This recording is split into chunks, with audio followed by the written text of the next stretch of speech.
కొన్ని సన్నివేశాల్లో impact miss అయింది. ఇక అప్పటికి కొంత మేరకు సాగదీసినా కూడా కథాపరంగా మాత్రం కొంతవరకు ప్రేక్షకులను అయితే మెప్పించలేకపోయిందని చెప్పవచ్చు.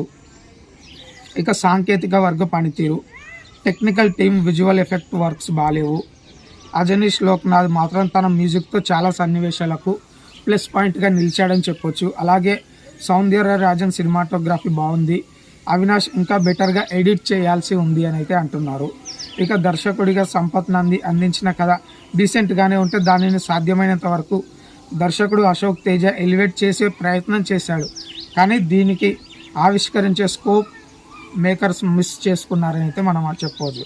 ఇక ప్రజల తీర్పు ఏ విధంగా ఉంది అంటే, మొత్తానికి అయితే ఓదెల 2 ప్రధాన తారాగణమైనటువంటి తమన్నా వశిష్ఠ సాలిడ్ పెర్ఫార్మెన్స్లు మాత్రమే ఈ సినిమాను ఆకట్టుకున్నాయి. కథాపరంగా అయితే చాలా స్లోగా ఉంది. అన్నీ ఏం జరగబోతుందని ప్రేక్షకుడు ముందే ఊహించే విధంగా ఉంది తప్ప ఇంట్రెస్ట్ వచ్చే విధంగా లేదు. దీనికి 2.2 మాత్రమే రేటింగ్ ఇస్తున్నామని అయితే చెప్తున్నాం.